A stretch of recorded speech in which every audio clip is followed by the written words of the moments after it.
Ya, mari kita akan berdoa buat firman Allah yang sebentar hendak saya sampaikan.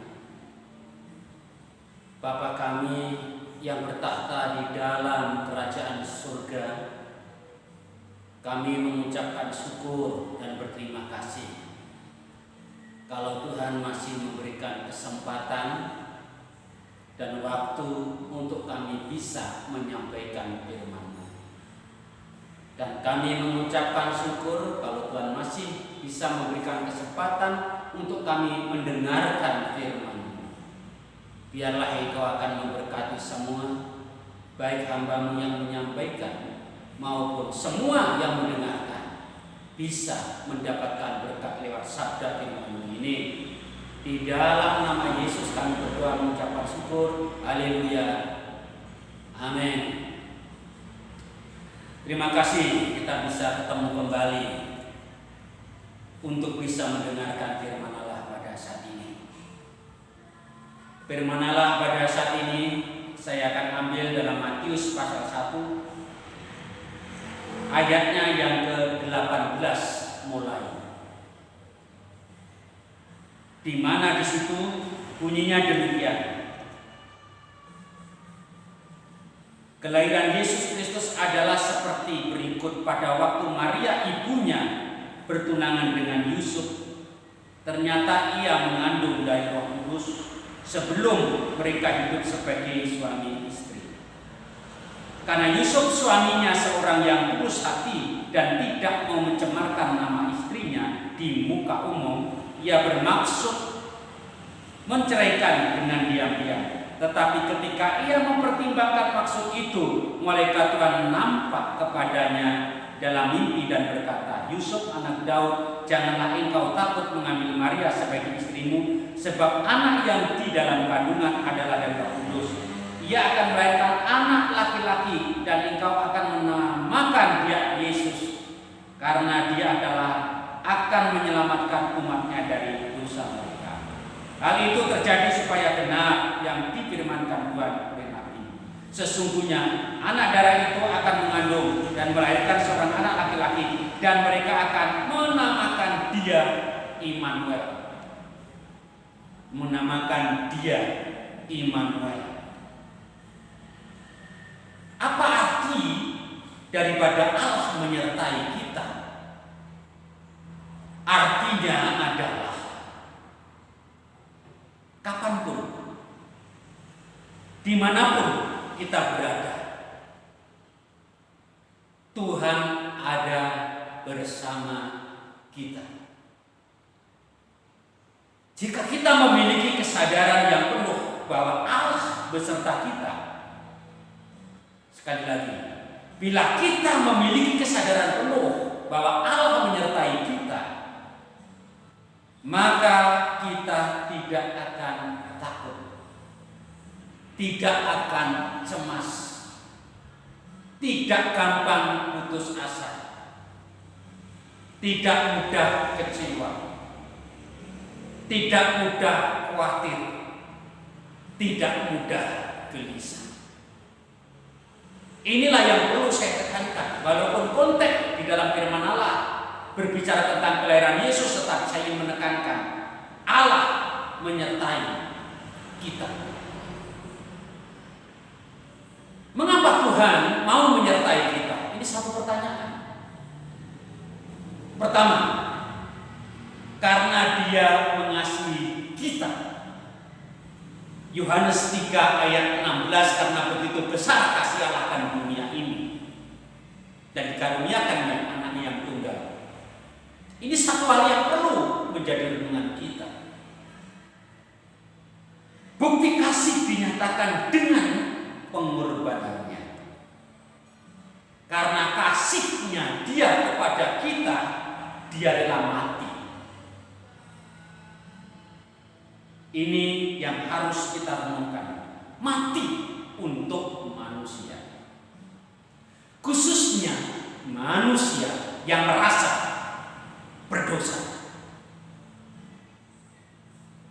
Karena itu janganlah kita sebagai anak-anak Tuhan yang sudah dikasihi oleh Allah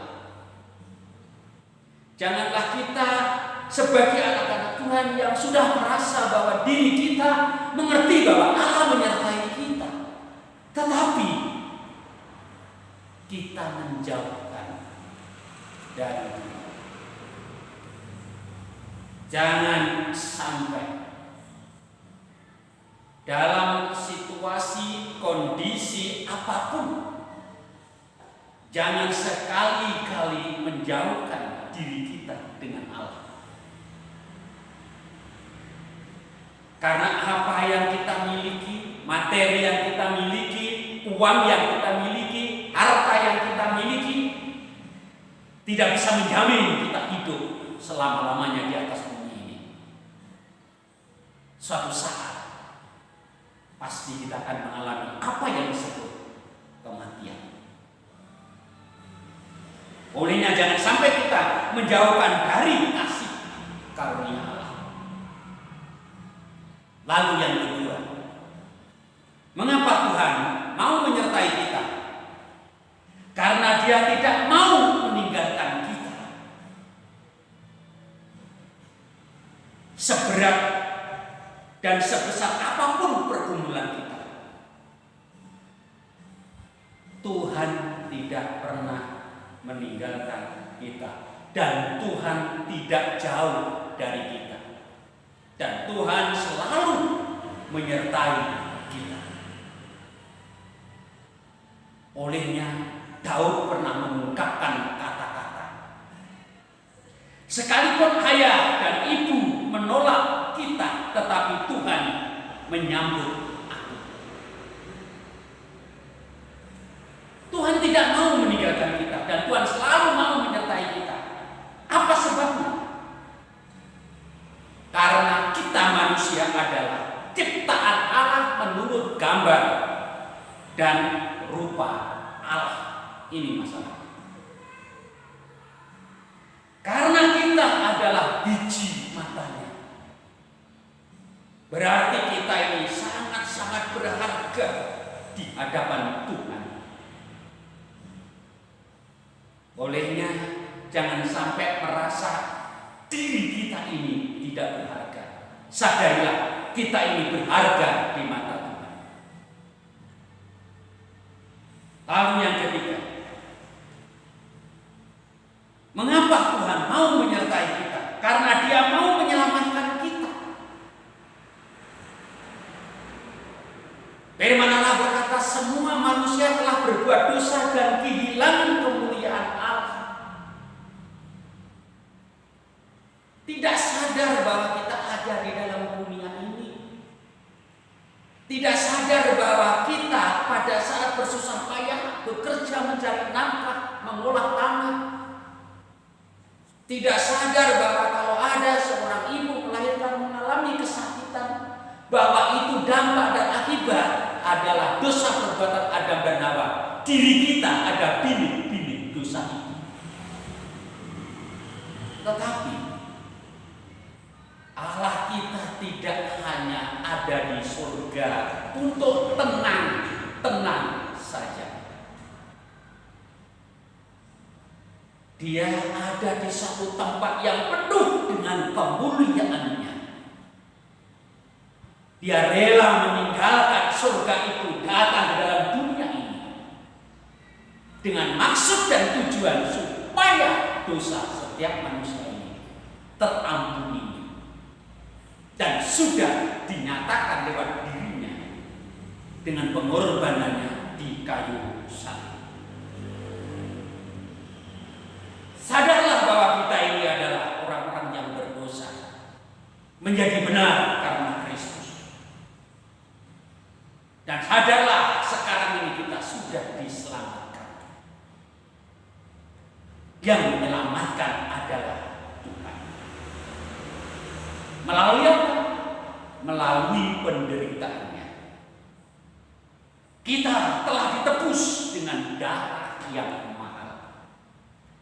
Dan sudah dibeli dengan harga yang lunas. Tidak dikritik.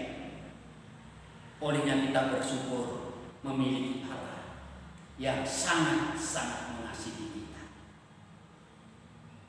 Oleh karena kalau kita sudah diselamatkan oleh Tuhan, mari kita akan sadar bahwa hidup kita ini adalah tetap ada dalam genggaman Tuhan. Mati dan hidup kita ada dalam tangan Tuhan. Olehnya mari kita akan belajar dan menyadari situasi kondisi terjadi sekarang ini bukan karena kebetulan,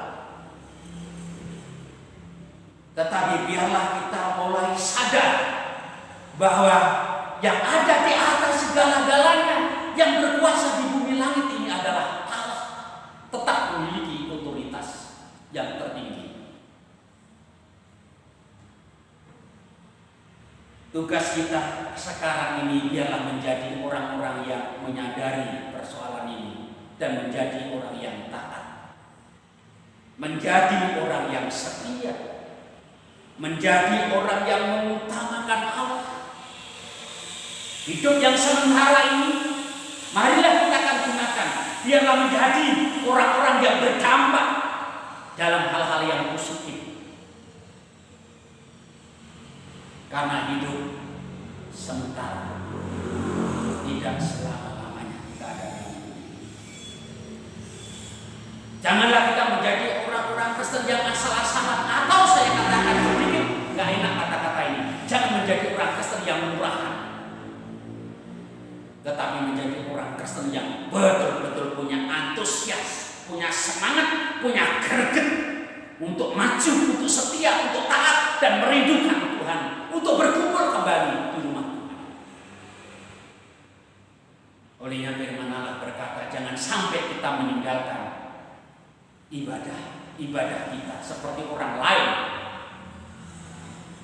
Biarlah kita akan menjadi anak-anak Tuhan yang setia, yang taat, yang mengutamakan Tuhan.